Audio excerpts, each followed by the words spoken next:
दुनिया बहुत बड़ी मुसीबत की तरफ आगे बढ़ती दिखाई दे रही है, क्योंकि जैसे संकेत मिल रहे हैं वो इसी बात की ओर इशारा कर रहे हैं कि किसी भी वक्त महायुद्ध की नई लकीर खिंच सकती है। यहाँ साउथ कोरिया के हवाले से जो खबर सामने आई है वो ये है कि नॉर्थ कोरिया के तानाशाह किम जोंग उन के ऑर्डर पर एक साथ एक नहीं बल्कि 10-10 मिसाइलों को फायर किया गया है। और इसके जवाब में साउथ कोरिया ने भी एयर टू ग्राउंड मिसाइल का परीक्षण किया है।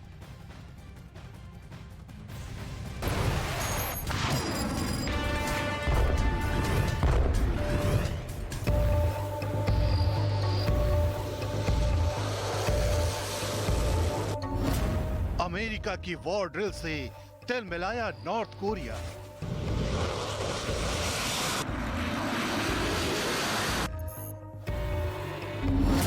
तानाशाह का सबसे बड़ा मिसाइल परीक्षण।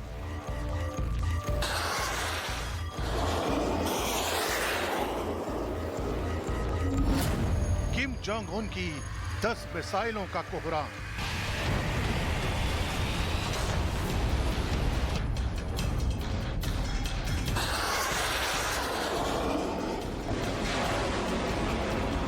वॉर जोन में महासंग्राम की आहट।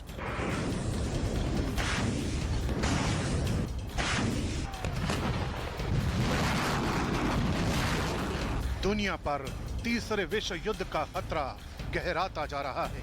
एक तरफ रूस और यूक्रेन के बीच चल रही जंग थमने का नाम नहीं ले रही है, तो दूसरी ओर नॉर्थ कोरिया के तानाशाह किम जोंग उन ने एक बार फिर अपने खतरनाक इरादों को जाहिर कर दिया है।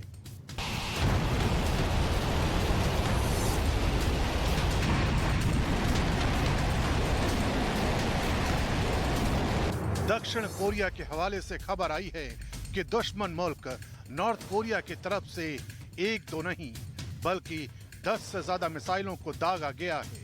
इन मिसाइलों को पूर्वी और पश्चिमी समुद्र तट से फायर किया गया है। साउथ कोरिया के joint chief staff Kang Shin चुल ने नॉर्थ कोरिया के इस मिसाइल परीक्षण पर कड़ा ऐतराज जताया है। साथ ही नॉर्थ कोरिया को इस बात की चेतावनी भी जारी की गई है कि इस मिसाइल परीक्षण का करारा जवाब दिया जाएगा। 우리 군은 이에 대해 단호히 대응할 것을 천명합니다. साउथ कोरिया के जॉइंट चीफ स्टाफ के इस बयान का भी असर दिखाई दिया और नॉर्थ कोरिया के मिसाइल परीक्षण के जवाब में साउथ कोरिया की तरफ से भी एयर टू ग्राउंड मिसाइल को लॉन्च कर दिया गया। माना जा रहा है कि नॉर्थ कोरिया की तरफ से एक साथ 10 मिसाइलों के परीक्षण की उकसावे वाली कार्रवाई को इसलिए अंजाम दिया गया क्योंकि नॉर्थ कोरिया के तानाशाह किम जोंग उन की आंखों में वो एयर ड्रिल चुभ रही है जो अमेरिका और साउथ कोरिया ने अंजाम दी है।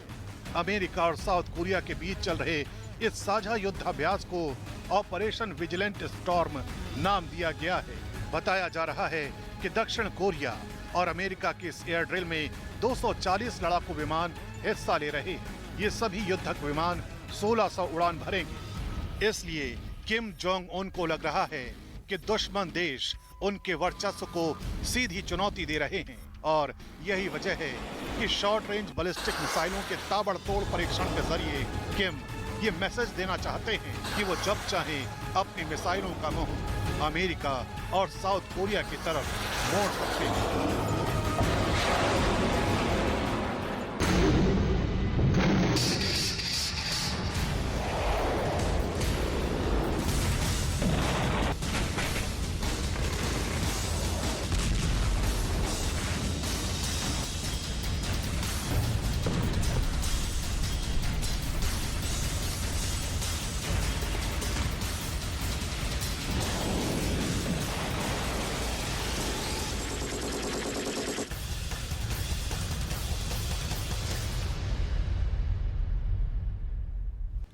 वहीं रूस और यूक्रेन के बीच चल रही इस जंग के बीच से एक बहुत बड़ी खबर आ रही है। पुतिन की धमकियों से परेशान अब पड़ोसी मुल्क पोलैंड ने अपने पास घातक हथियारों का जखीरा तैयार करना शुरू कर दिया है। जी हाँ, पोलैंड ने तुर्की से बायरक्टार TB2 ड्रोन मंगाने शुरू कर दिए हैं और ये ड्रोन खरीदे हैं। पोलैंड में 6 ड्रोन अभी तक बता दें आपको कि पहले ही पहुंच चुके हैं।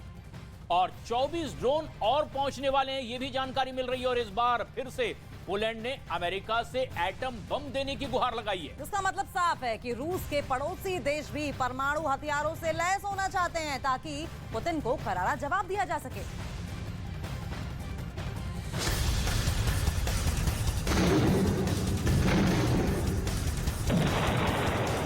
रूस के खिलाफ पोलैंड की तैयारी।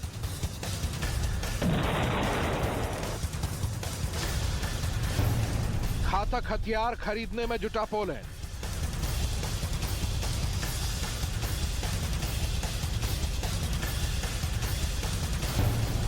अमेरिका से पोलैंड ने मांगा एटम बम।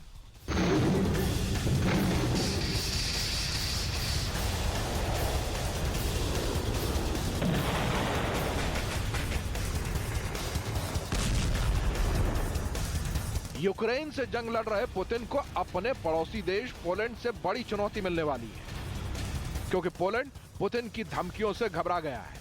वो अपनी सुरक्षा और पलटवार के लिए घातक हथियारों को खरीदने में जुट गया है। इस बार पोलैंड ने अमेरिका ही नहीं बल्कि दूसरे देशों से हथियार की बड़ी डील की है। इस डील के तहत पोलैंड ने तुर्की से खतरनाक बायरखताश TB2 ड्रोन को अपने हथियारों के जखीरे में शामिल भी कर लिया। ये वही ड्रोन है जो जंग के शुरुआती दिनों से रूस की सेना के टैंकों और बख्तरबंद गाड़ियों के लिए काल साबित हुआ है।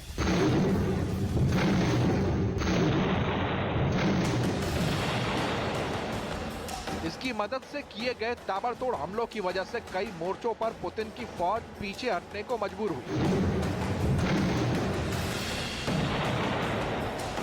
वहीं पोलैंड TB2 ड्रोन खरीदने वाला पहला नाटो देश भी बन गया है। 6 बायरखताश TB2 ड्रोन की पहली खेप पोलैंड पहुंच भी गई, जबकि डील के तहत पोलैंड को अभी 18 ड्रोन और मिलने हैं। इतना ही नहीं, पोलैंड इतना घबराया हुआ है कि उसने एक बार फिर से अमेरिका से अपनी जमीन पर परमाणु बेस तैनात करने की बातचीत तेज कर दी है। एटम बम की मांग के पीछे पोलैंड का डर है। वो डर है रूस के परमाणु हमले का, क्योंकि अगर पुतिन ने पोलैंड पर एटम बम गिराया तो उसके पास अपनी रक्षा के लिए कोई भी परमाणु हथियार नहीं है। और अगर अमेरिका ने पोलैंड को नाटो के न्यूक्लियर शेयरिंग प्रोग्राम का हिस्सा नहीं बनाया तो उस पर आफत आ जाएगी, क्योंकि परमाणु जंग छिड़ी तो रूस की न्यूक्लियर मिसाइलें पोलैंड की राजधानी वार्सा तक पहुंचने में सिर्फ 3 मिनट का वक्त लेगी। पोलैंड का डर जायज है, क्योंकि पुतिन जो कहते हैं वो कर गुजरते हैं। अगर वो परमाणु बम से हमला करते हैं तो रेडिएशन की चपेट में नाटो के कई देश आ जाएंगे, जिनमें पोलैंड भी है। ऐसे में पोलैंड की टेंशन जायज भी है और वो जंग की शुरुआत से ही यूक्रेन के साथ खड़ा है। इसलिए पोलैंड अपनी तैयारियों को पुख्ता करने में जुटा है और अमेरिका से अपने यहाँ परमाणु बम फिट करने की बातचीत तेज कर दी है। इसके साथ ही अमेरिका और पश्चिमी देशों से मिले जिन आधुनिक और घातक हथियारों से यूक्रेन पुतिन की फौज को कड़ी टक्कर दे रहा है, वो सभी पोलैंड से होकर उसके पास पहुंचे हैं। और यही पोलैंड के डर की सबसे बड़ी वजह है।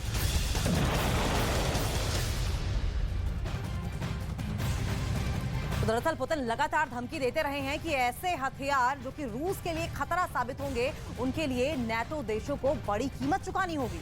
और अगर पुतिन की परमाणु हमले वाली धमकी हकीकत में बदल गई तो उसका पहला शिकार पोलैंड बन सकता है, क्योंकि रूस और पोलैंड के बीच की दूरी करीब 5000 किलोमीटर की है, यानी कि पोलैंड पुतिन के परमाणु हथियारों की रेंज में ही है। और ये बात अलग है कि पोलैंड और रूस एक दूसरे के साथ कोई बॉर्डर शेयर नहीं करते, लेकिन पोलैंड की करीब 500 किलोमीटर लंबी सीमा यूक्रेन से लगती है, जहां अपने कब्जे वाले इलाके से भी उसे रूस निशाना बना सकता है। जी हाँ, पोलैंड के डरने की एक और वजह है। वजह यह है कि वो नाटो और यूरोपियन यूनियन दोनों का ही हिस्सा है और ये दोनों ही रूस के दुश्मन बने बैठे हैं।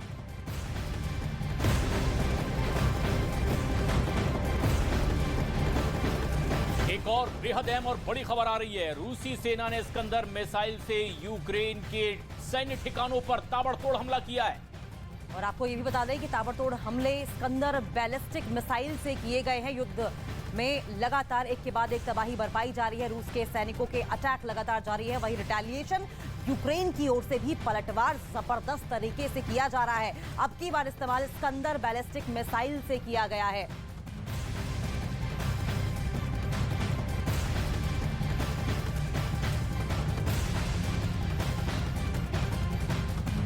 और यूक्रेन के सैन्य ठिकानों पर यह एक जबरदस्त हमला माना जा रहा है इस्कंदर बैलिस्टिक मिसाइल के जरिए।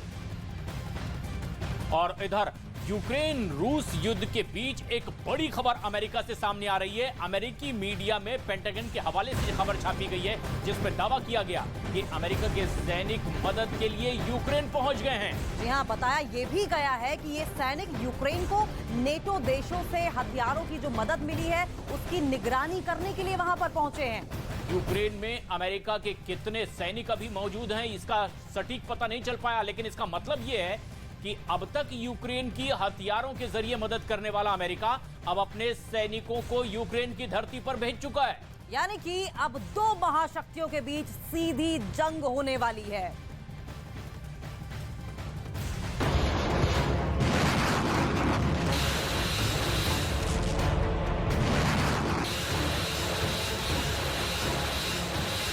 यूक्रेन में अमेरिका के सैनिकों की एंट्री। पुतिन की सेना से लड़ेंगे बाइडेन के योद्धा। विश्व युद्ध का काउंटडाउन शुरू हो गया। रूस और यूक्रेन में टेंशन ऑन है। दो देशों की सेना एक दूसरे को खत्म करने पर आमादा है, लेकिन युद्ध के मैदान से एक नया ट्विस्ट सामने आया है। वो खबर है जो जंग की पूरी तस्वीर बदल सकती है। वो तकरार है जो युद्ध को नए मोड़ पर ले जा सकती है। संभव यह भी है कि दुनिया में तीसरा विश्व युद्ध शुरू हो सकता है, क्योंकि जंग में सीधे तौर पर अमेरिका की एंट्री होती दिख रही है। क्या रूस से अमेरिका की होगी सीधी जंग?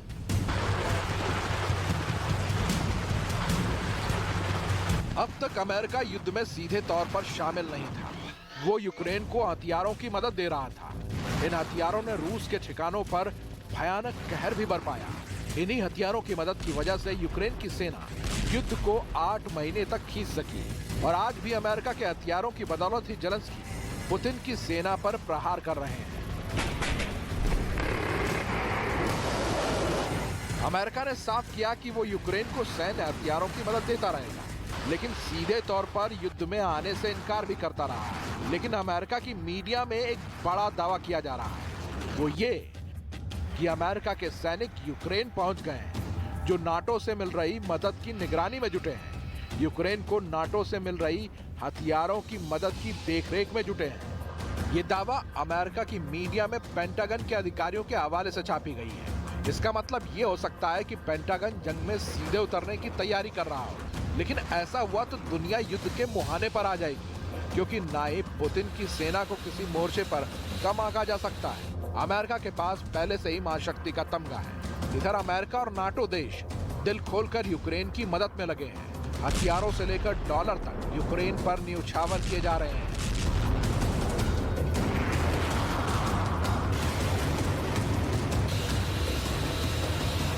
तो फ्रांस ने यूक्रेन की मदद का संकल्प ले लिया है। फ्रांस के राष्ट्रपति इमैनुअल मैक्रों ने एक बार फिर यूक्रेन को हर संभव मदद का संकल्प दोहराया है। उन्होंने कहा कि ये मदद यूक्रेन की एयर डिफेंस क्षमता को बढ़ाएगी। इमैनुअल मैक्रों का ये बयान यूक्रेन के राष्ट्रपति जेलेंस्की से फोन पर हुई बातचीत के बाद सामने आया। यानी साफ है कि नाटो में शामिल हर देश पूरी ताकत के साथ यूक्रेन की मदद में लगा हुआ है। यूक्रेन के युद्ध को अपने देश के युद्ध की तरह देख रहा है, जो बड़े टेंशन की तरफ इशारा कर रही है। रूस यूक्रेन का युद्ध कभी भी नाटो वर्सेस रूस युद्ध में बदल सकता है।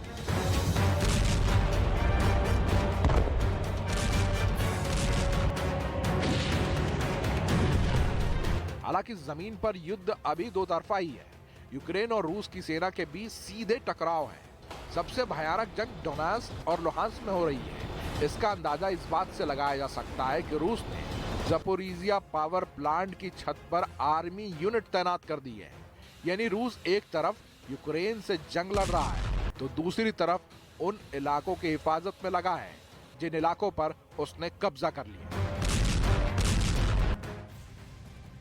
और रूस यूक्रेन वॉर जोन से ये बड़ी अपडेट, ताबड़तोड़ अटैक लगातार रशिया के जारी है। इस बीच बड़ी खबर ये आ रही है कि रूस ने डोनेट्स्क के पश्चिमी इलाके में बहुत बड़ा हमला किया है। रूस ने Su-25 से रॉकेट अटैक कर दिया है, जिसमें हवा से उड़ते रॉकेट सीधे जमीन पर गिरे। जी हां, हमले के बाद चारों तरफ चीख पुकार मच गई है और इस हमले का वीडियो भी जारी किया गया है।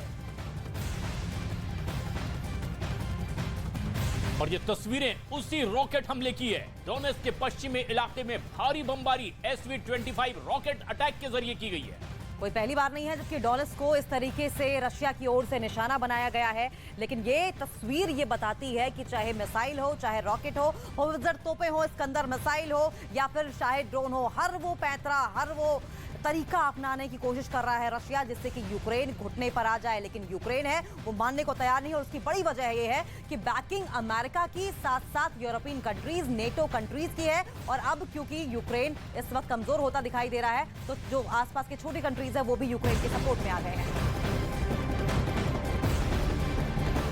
और इस बीच एक और बड़ी खबर आ रही है, रूस यूक्रेन युद्ध से जुड़ी ही ये बेहद अहम खबर। मिकोलाइव में भी बड़ा हमला हुआ है। और बड़ी अपडेट तस्वीरें देखकर अंदाजा लगाया जा सकता है कि किस तरीके से ये बड़ा हमला किया गया है यूक्रेन के मिकोलाइव में। रूस का बड़ा अटैक, और इस अटैक के बाद चौतरफा और कुछ दिखाई दिया तो ऊंची उठती लपटें और धुएं का गुबार, और इसी से अंदाजा लगाया जा सकता है कि किस तरीके से रशिया इस वक्त बड़ी तबाही मचाने पर, बड़े पैमाने पर बर्बादी मचाने पर आमादा है। देखिए किस तरीके से चौतरफा अगर कुछ दिखाई दे रहा है तो सिर्फ और सिर्फ बर्बादी के नामो निशान दिखाई दे रहे हैं। सब कुछ नेस्त नाबूद कर देने पर, खासकर बेसिक जो इंफ्रास्ट्रक्चर है यूक्रेन का, उसे तबाह कर देने पर आमादा है रशिया। मिकोलाइव की ये तस्वीरें आप देख रहे हैं, यानी कि रशिया ने अब सीधे रिहायशी इलाकों को भी निशाना बनाना शुरू कर दिया है। खास तौर पर बुनियादी जरूरतों को पूरी तरह से तोड़कर रख देने की कोशिश रूस की है ताकि घुटनों पर आ जाए यूक्रेन, और कई इमारतें इसी तरह के हमले में पूरी तरह से नष्ट नाबूद हुई दिखाई दे रही हैं। देखिए जिस तरीके से शुरुआत में आपने देखा होगा युद्ध की कि एयर स्ट्राइक करने से बच रहा था रशिया यूक्रेन पर, लेकिन अब एक के बाद एक ताबड़तोड़ कई एयर स्ट्राइक्स देखने को मिल रही हैं। पहले शुरुआती दौर में रिहायशी इलाकों को निशाना नहीं बनाया जाता था, लेकिन अब रिहायशी इलाकों को निशाना बनाकर सब कुछ धराशायी बर्बाद कर देने पर पुतिन आमादा है। एक किसी भी हालत में यूक्रेन को घुटनों पर लाने पर आमादा।